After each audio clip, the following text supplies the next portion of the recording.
All right, on this episode of Bowks Talking Bouts, excited to be talking to legendary UFC play-by-play voice over the course of many years. You've also heard him over multiple years on Bellator MMA, but nowadays a prominent voice in bare-knuckle boxing as part of the BYB Extreme events. I am talking to Mike Goldberg. How's your day going so far, man? You know, it's another crazy day in the world of combat sports, Dylan, but always a good day. Someone told me decades ago, a guy named Tom Verado, when I had my first internship at Channel 5 in Cincinnati, that sports is the toy department of life. So even when it's a stressful day, I have to remember I am blessed to work in the toy department of life. Yeah, well, let's talk about that latest toy in the proverbial department, like the bare-knuckle boxing there. Like, when was the first moment you kind of saw bare-knuckle boxing? Like, even outside of the localized, like, BYB Extreme umbrella, like, what was the, I guess, initial reaction seeing, like, bare-knuckle boxing as it picks up steam domestically? You know, the big moment that it was really brought to the forefront to my attention and in my mind was when Paige Van Zandt got involved. I was working for Bellator then. Austin Vanderford, her husband, obviously a top contender, just had a great title fight with Gegard Mousasi in Bellator. And Paige and Scott Coker had a previous relationship. So we were all pretty positive that Paige Van Zandt would join the Bellator roster. All of a sudden, BKFC comes in with this incredible offer for Paige, which I am extremely happy for her and Austin because they're both wonderful human beings. And I went, all right, okay, Paige is going to do this. And that really focused me in on taking it in a whole, if you will, Dylan. Before that, you got guys like Kendall Grove and Joey Beltran and the crippler, Chris Lieben. I mean, I can think back to Colin Anderson Silva, Chris Lieben. Chael always talks about how Chris used to foot stomp in practice. And I'd always say, well, what'd you do? That's 30 in practice. And Chael would say, foot stomp back. But I really zoned in on that sport when Paige made her debut. And it was during that time, or shortly thereafter, that Bellator made the move to Showtime Network, which meant that Mauro was already there, Mauro Ronaldo, full-time, and unfortunately I wouldn't continue to be calling the Bellator fights on a regular basis. If we were stayed at CBS Sports Network, you know, I'd be getting ready with Big John to go to Hawaii. That said, it opened up an avenue that I'm even more excited about in a lot of ways because it's fresh, it's new, and it's a form of combat sports, which is the oldest form, as you know, Dylan, but it's the new craze. It's the new rage. It's the new place to go. And Mike Vasquez, the owner of BYB Extreme, through a couple of connections, found out that I would be available or could be available, invited me down to a show. It was May of last year. We hit it off brilliantly. And I started shortly thereafter, and it's an absolute blast. It's an absolute blast. The athletes are of the same code of ethics that I have found throughout martial arts for the past 2.5 decades. They leave it all inside the Trigon, and I get to say, it is all over just like that, pretty much every fight. So that part of it is very appealing as well. I think it would be enjoyable too, and drawing parallels to like when you were in the UFC during the SEG days, just in as far as how there seems to be that like evolutionary growth, like seemingly on an event to event basis. Have you noticed that so far, even just like these different wrinkles being added to different guys' games, seemingly on that event to event basis?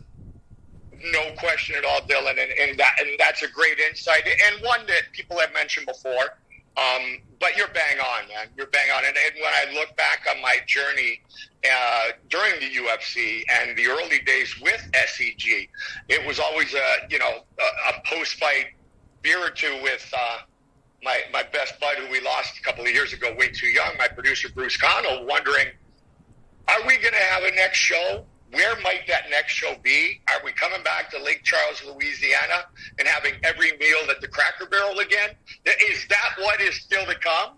And so, yes, to see the transition and the acceptance of the sport go through that same journey, if you will, go along that same path as mixed martial arts did many years ago.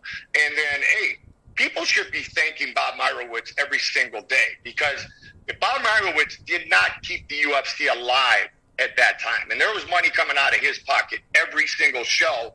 The handoff to Frank and Lorenzo would have never happened. And then Frank and Lorenzo took it along with Dana. They brought in Mark Ratner. And instead of running away from regulation, they embraced regulation. And that's what we're doing with bare-knuckle, and especially with BYB Extreme. So that comparison, Dylan, is absolutely 100% right on.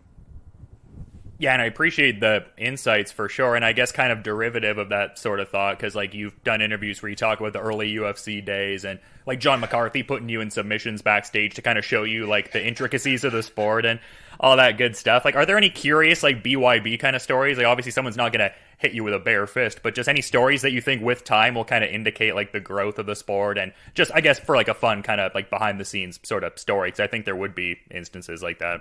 Yeah, absolutely. I mean, it was really humbling and flattering, but, you know, I go to that first show, and Mike Vasquez is a wonderful human being. Mel Valenzuela, our matchmaker, I've known Mel, and he kind of set up the connection with Mike.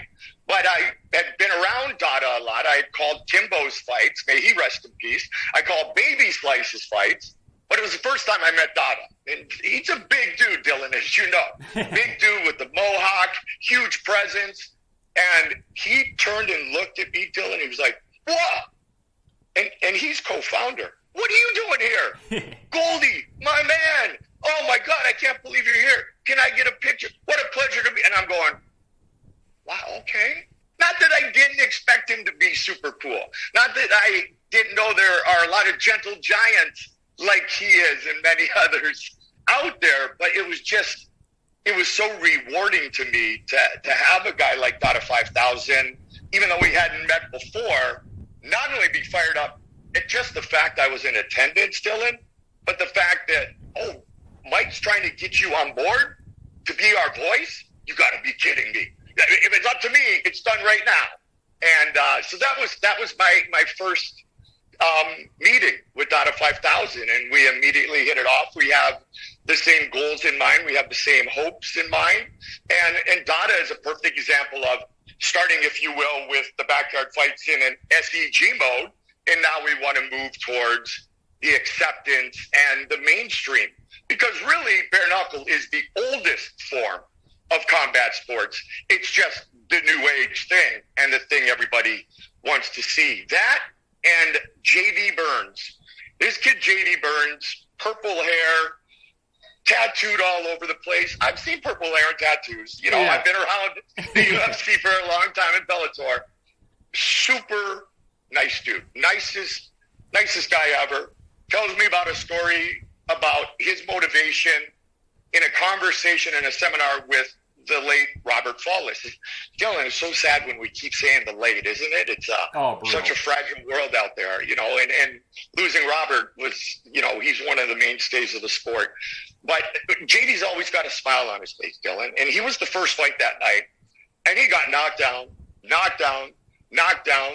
blood's flying all over the place. He keeps getting up with the purple hairs, now purple and red, you know, Elvis Finisek style back in the day. More red than purple.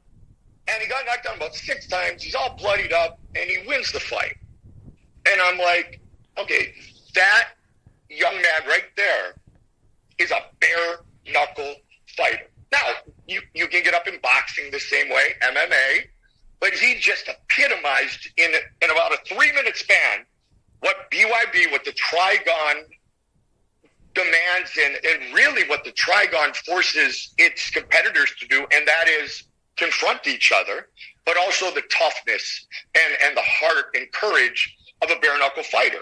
And so JD became my guy. I gave him even though he's all bloodied up and sweaty, gave him a big hug, gave him a knuckles afterwards, and, you know, soon thereafter, he fought for the title a month or so ago and lost to Jose Fernandez, but a great fight there as well. So those would be my two. So I guess it's the red hair and the purple hair are the two that have stuck out with me the most so far, Dylan. Yeah, and I love that. But also, like, in kind of going back to like what you were saying about Dada's reaction and kind of your reaction thereafter, I think that sort of illustrates a common thread in your career. It's almost like you're taken aback by the fact that people are like, oh, you're Mike Goldberg, you have such a huge profile in the sport. But even with like when you came to Bellator, I'd heard interviews where you were like, hey, I'm the new guy here. I want to learn. I want to earn my keep here, as it were. Like, how much utility to your career as like a combat sports voice is having that sort of mentality? Well, that's my hockey mentality. That's my hockey DNA, Dylan. And you know, even if you're Wayne Gretzky and you're traded to the LA Kings, and I know that's I'm not Gretz, but yeah. In that example, when a big player gets traded to another team, you're supposed to walk into that locker room in the very early stages, Brendan Shanahan to the Red Wings, and act like a guest. You're a guest. Yes, everybody in that room knows what you've done in the past. Everybody in that room knows what you can bring to the team. But let them know it. Let them experience it. Let them acknowledge it. Let them enjoy it. You don't have to come bouncing through like you're all this and that. You did the UFC. You're the soundtrack with Rogan. You're the man, Goldie. That all warms my heart. It all warms my heart, and I've worked very hard to have people feel that way about me.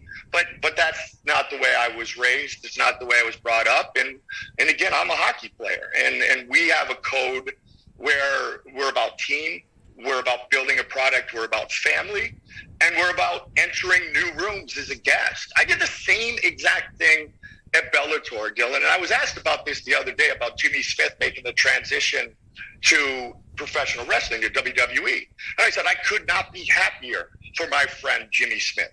Because when I walked in and did my first Bellator, Jimmy had been there forever. Poor man's Rogan. We'd all like to be a poor man's Rogan, right? Like, okay, 100 million, I'll be a poor man. Dylan, you take 10, I'll take 10. We'll both be poor men Rogan. Yeah. But I said to Jimmy right away, I said, Jimmy, this is your turf, bro. He goes, Goldie, I've been watching. You're the man. I said, Jimmy, this is your show. We're going to do it together. I'm not coming in any different than anybody else. And immediately, Jimmy and I connected because of that. And that's my mentality. So, yeah, perhaps that's why I get that reaction from people so often. Because if you're not around tooting your own horn, it gives other people the opportunity to pat you in the back and thank you for your work over the years. Yeah, great insights for sure. And it's kind of curious, some of the names you mentioned there, like Jimmy Smith, and even a bit earlier, Paige Van Zandt, concurrently being with, BKFC and AEW and all of that. I think you'd be a great fit at AEW. It seems like that's something you'd be interested in. Like, would you be looking to concurrently, do something like that? Because it seems like you have like a lengthy history with that. I have a smile on my face because I did a podcast with a couple guys from the UK, a couple from Australia, and both of them brought up the 2005 offer from the WWE. Yeah. And if I would do that today. So I smile because, Dylan, you say the same thing. Yeah, absolutely. Absolutely. It's entertainment. I was absolutely flattered and humbled when I had the offer back in 2005. I was just on a journey with a family that was run by Frank and Lorenzo. I had a partner in Joe that was my true broadcast partner, my powerful partner, and I wanted to stay on that ship. It had nothing to do with anything else. WWE, they were the king. Their production is, second to none. AEW, I've joked with Jake Hager. Jake Hager, a couple of times, Dylan, has had me do things in the phone like, coming up next, it's all over. And all of a sudden, I've got AEW on in the background, and I hear myself. And I text Jake, I'm like, hey, do I get a beer or something at least, bro? Like, yeah. How about a little something? But yeah, if they came calling, if someone came knocking, I would absolutely be interested and do my homework and walk in as a guest and try to bring the excitement and energy that I hope a lot of fans around the world feel that I bring to anything that I broadcast. I just want to be surrounded by excitement. I want to be surrounded by passionate fans because that's the most enjoyable audience to broadcast to. And I want to work with good people. So if you can find those three, as you know, Dylan, it's not everywhere that you get that. But at this point, if I can get a couple of those, I'll be extremely happy because I don't have a shallow end of the pool in anything I do. I dive head first, and I just hope that I don't bust my neck on the way down, because you asked me to be part of it, and I'm going to give you everything I have. Yeah, and I'm sure you picked up some invaluable broadcast tips over the years in a pro wrestling context, having some beers with Mean Gene Okerlund at like Blueberry Hill in Sarasota and all. Oh, you know that one, yeah. Blueberry Hill. Yeah, Mean Gene. Man, I love that man. And I was a devoted fan back then. And I was in college. I remember gathering at my buddy's house.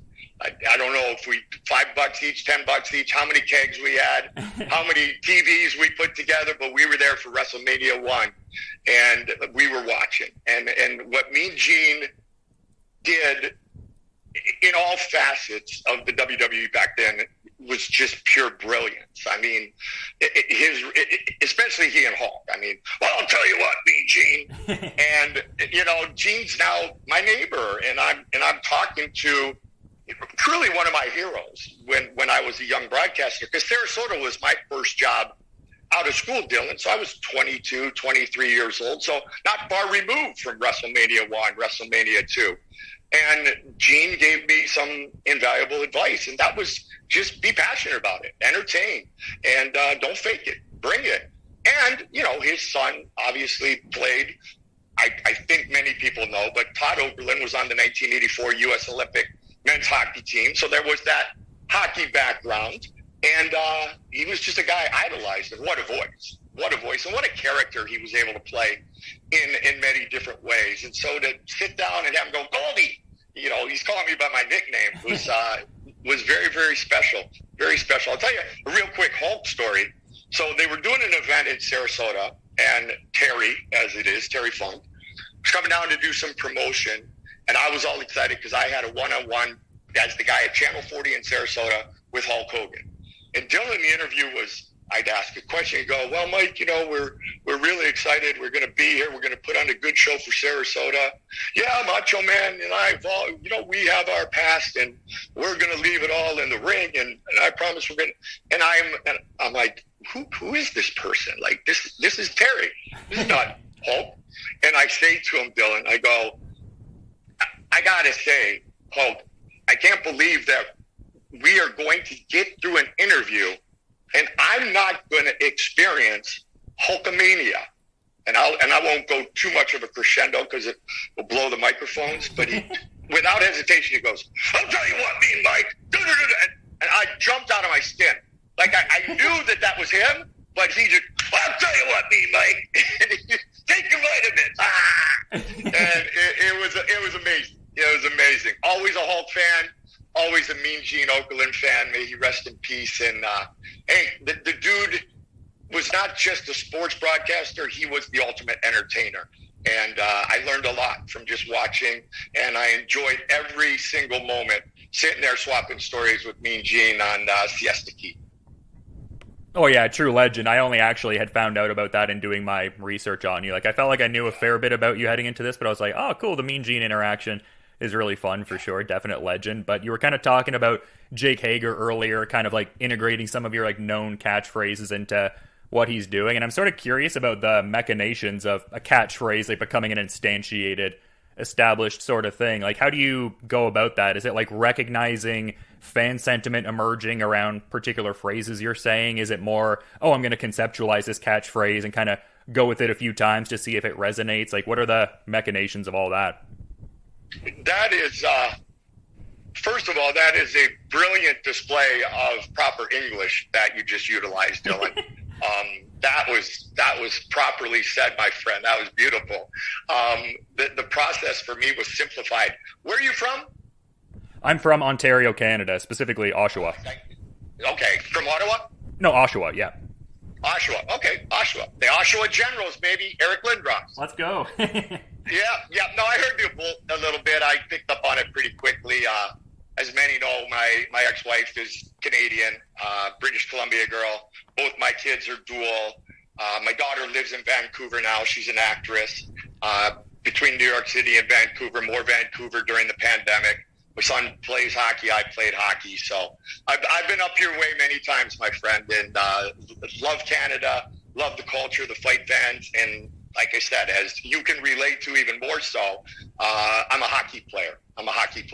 When it comes to catchphrases or what became my catchphrases, I remember early when I was doing the NHL, and I went right to the NHL on the network, NHL on ESPN. And, I mean, all of a sudden I'm working with my hero, Bill Clement, and he was my hero. When I watch TV, you know, if you're a broadcaster in general, a lot of people are watching, and they're watching Madden. And Madden's the guy. Or if you're an AFC guy, you're watching Enberg and Olsen. But you're watching John Madden. Well, my John Madden was Bill Clement as far as a broadcast presence and just the polish he had. Excitement-wise, it was Thorny. I still think Gary Thorne is the man when it comes to calling a hockey game. Absolutely my favorite. And that's no disrespect to the others who are very good, but Thorne and Clement, they're the gold standard in my mind. And a lot of people will forever say Summerall and Madden are the gold standard forever, and that is because we just, you know, we have our old fuzzy blanket, and even though the new blankets are wonderful, you know, you still give a lot of love to that old fuzzy blanket. I also was in Chicago, and so I listened to Pat Foley's call and excitement a lot. And I remember there was a game I was playing around a little bit with, you know, a little bit of Thorne, a little bit of Foley, and finding my way. And afterwards, Billy really took me under his wing, and is still my hero and still a friend today. And he said, what were you doing in the second period? What do you mean? What was I doing in the second period? Your voice changed. Your call changed. Like what? I go, I don't know. And I mentioned Gary and I mentioned Pat, and he said, Goldie, just be Goldie. Like, you were hired on your talents. Take from them what you like. Take from this guy and that guy, but make it your own. Don't try to be someone else. And so I learned a great lesson then, and I built my attack, if you will, and I built not catchphrases, but just my approach to broadcasting. And the one thing that always hit me was when Thorny in a big playoff game, if there's an overtime goal, it would be, Dylan, he scores, Dylan wins it in overtime. and that dramatic hit, and then crowd noise was just spectacular. The one UFC, I just said, it is all over. And I went like this. And then I looked back at it, and it sounded good. And I did it again. Not forced, just came out. And people started to pick up on it immediately. An immediate attraction, to the point that then shortly thereafter, as you all know, it was expected. It was, here we go, and it's all over. And they were never fabricated. They were never pre-planned. They were utilized in excitement at the spur of the moment, and then they stuck. And once I knew the fans loved it, then I wanted to give it to them as much as possible. I mean, I was so loud with Here We Go on broadcast. It was so funny. Lorenzo would be over here, and he'd always kind of look at me through the crowd noise. Here we go! And Lorenzo kind of look and smile, and then, you know, look back the other way. I voiced the combo features, you know. Dylan, Mike, coming up next. I have no idea why I voiced it that way. Kenny Florian and I are at dinner one night. He's going, coming up next, coming up next. So the eloquent fashion in which you ask the question, I cannot give you that same eloquent or like deliriously demanding and direct answer to it, because I let it evolve. And when it evolved and I knew it worked, then I stayed with it. And that is really, in a microcosm, that's what Billy told me the night when he told me, don't try to be Pat Foley, don't try to be Gary Thorne, just be Mike Goldberg. Yo, that must have been so satisfying to get to a point where you kind of found that voice and people see it as like such a distinct broadcast voice. But something I was wanting to ask too, just doing my research on you, because I saw you were on Cameo nowadays. Have you been getting any bizarre requests there? Because I was kind of making an inference, like looking at it, and I'm like, there's probably people reaching out to him that want to like break up with their partner with a "it's all over" or something like that. You getting any of that? I do. I get a lot of that. I've had people on Twitter, you know, kind of say, Goldie, I just want you to promise me one thing, that somehow you'll connect with someone in my family, and when my days on this earth are done, that you'll attend the funeral and say it's all over. And I'm like, that's just morbid, dude. Like, no. Now, if you're walking down the aisle, I might say to the dude, yo, it's all over. Because that life that you knew a moment ago, it's all over just like that. Yeah, I get that all the time. The thing I get all the time, Dylan, is, hey, Dylan is having his bachelor party. Dylan has a jiu-jitsu competition. Dylan's a huge fan. We're throwing him his 40th birthday party. Goldie, send him a message, send him some love, and use some of your Goldieisms. Use virtually identical. Use his precision is precise. And I work really, I don't want to say I work really hard, because it's not hard work, but I take a lot of pride in those cameos to make them different than some dude who just sits down and goes, hey, Dylan, man, I heard it's your 40th birthday. Your 30s are all over just like that. Thanks for the $72. Peace out. No, yeah. I'm like, hey, Dylan, it's Mike Goldberg. Great to talk to you, my friend. I just want to tell you, you're turning 40 years old. I'm 57. So I guess we're not virtually identical. But that said, my precision on that decision was precise, wasn't it? I will tell you one thing. This decade of your 30s are all over just like that. Happy 40th, my friend. Boom. So, and then I'll end it a lot with, and oh, by the way, this cameo is all over. Or here we go. 40s, here we go. Anytime it's got to do with a wedding or an engagement, I always tell the dude on cameo, I say, just learn a few words. Yes, dear, you're right.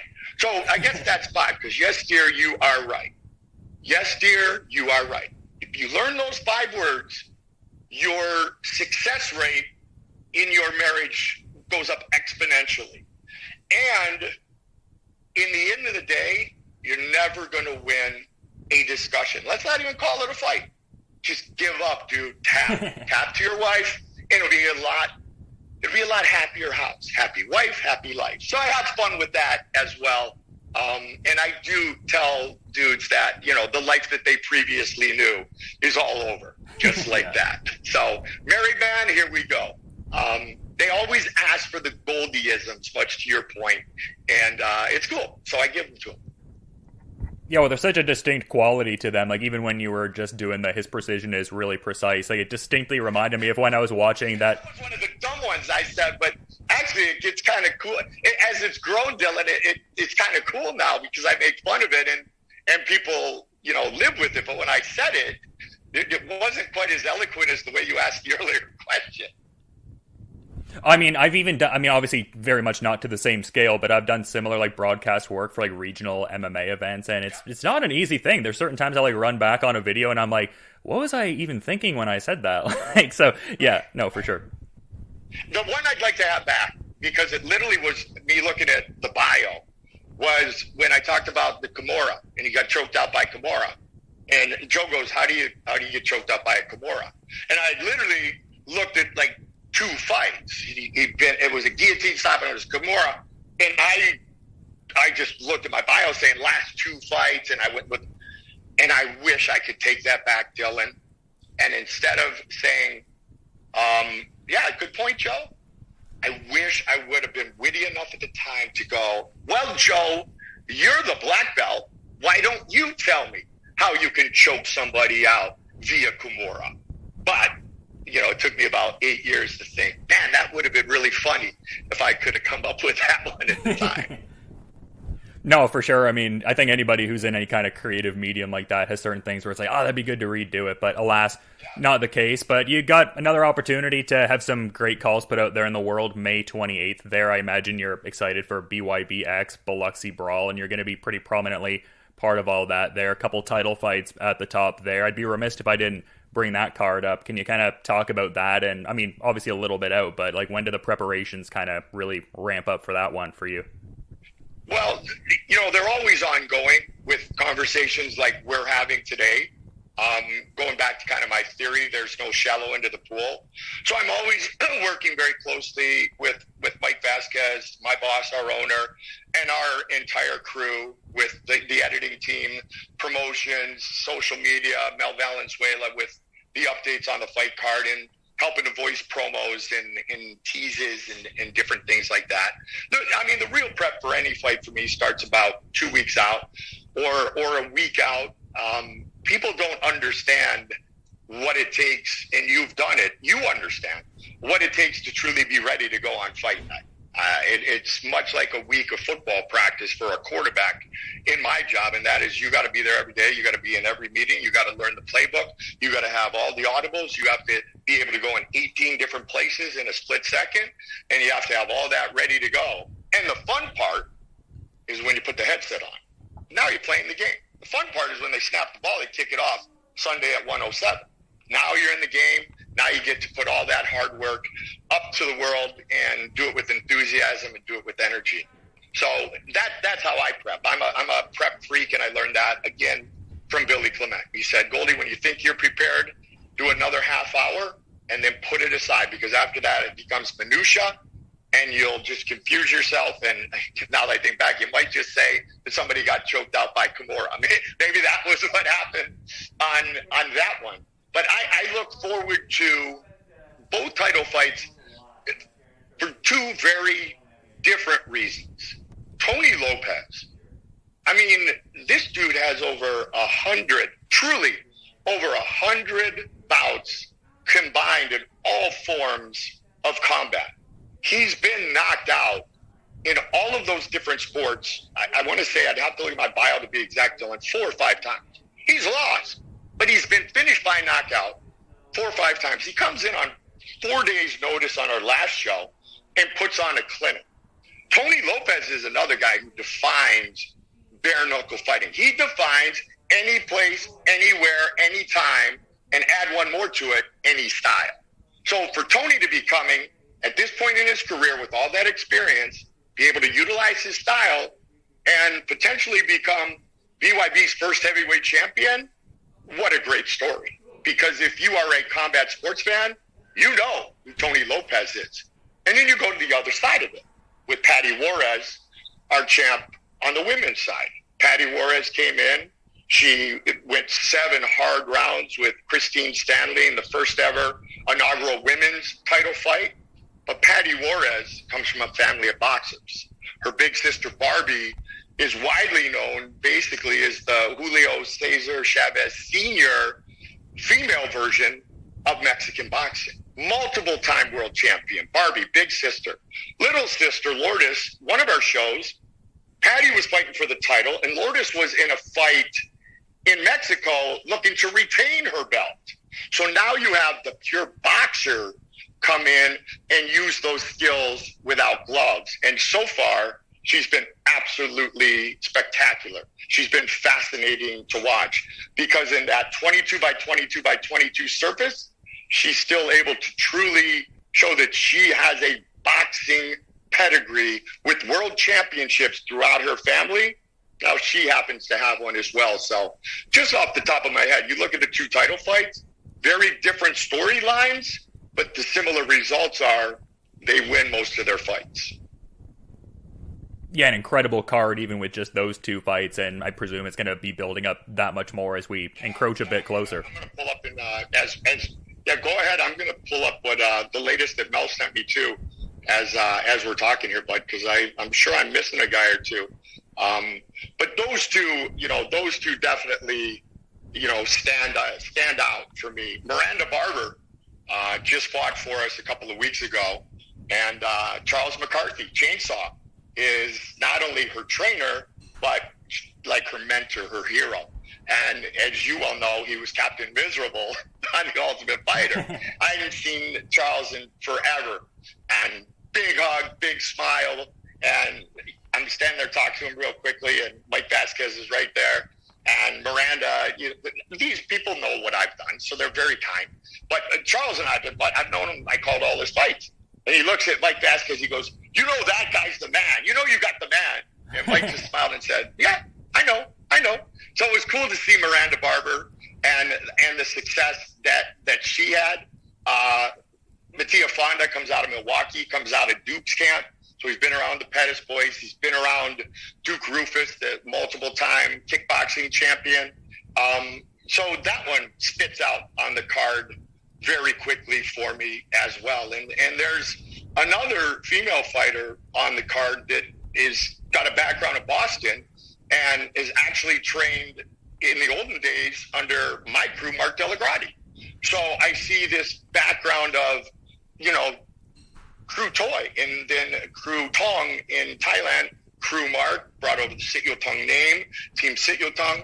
And so I see somebody, who trained, at the place where I learned a lot of my Muay Thai in Somerville, in Massachusetts, at Mark's gym, and Crew Mark. So those backgrounds are fascinating to me as well.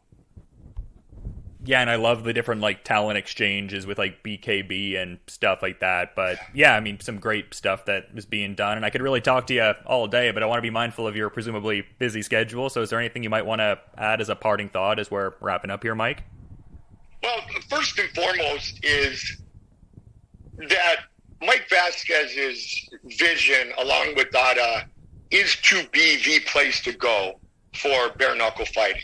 And the Trigon separates us from everybody else in the same fashion in which the Octagon separates the UFC from other organizations. There are other great organizations around the world in every combat fashion. In combat sports, obviously, Bellator is a place I truly enjoy. They have a great stable of fighters. One Championship. Some of these smaller shows are really putting on spectacular showcases of up-and-coming talent. But there's one in each place. And the Trigon is the defining presence that others do not have. And now we want to continue to build our roster and put those exciting fights together, have the confrontation that people enjoy, the highlight reel finish, and the classy competitors like a J.D. Burns to showcase. But when you flip on bare knuckle and you see that triangle, it's BYB Extreme. And that's appealing to me, and it's growing on everyone else. That's why we have the partnership with BKB, and that's huge because in the UK, who doesn't love a fight? But in the UK, who doesn't love a fight even a little bit more? So adding that to the roster as well is huge, and it's just a fun time to be involved. And our broadcast team is great. Benny Ricardo has done everything, but Benny knows his combat sports. Claudia Trejos at the desk with Dave Ryan. Dave Ryan and I go back to the 90s in ESPN hockey. And then my partner, Paulie Malignaggi.